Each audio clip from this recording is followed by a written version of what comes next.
こいつ何者なんですか？デンジ君は人間だけど悪魔になることができるんだ。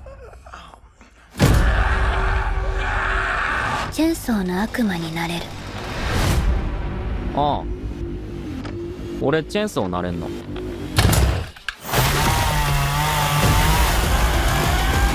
私はマキマ公安のデビルハンターなんだ。君の選択肢は2つ。悪魔として私に殺されるか、人として私に変われるか。仕事行くか。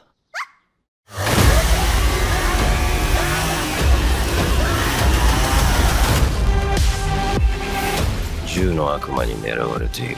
相手の心を理解するのは難しいことだから。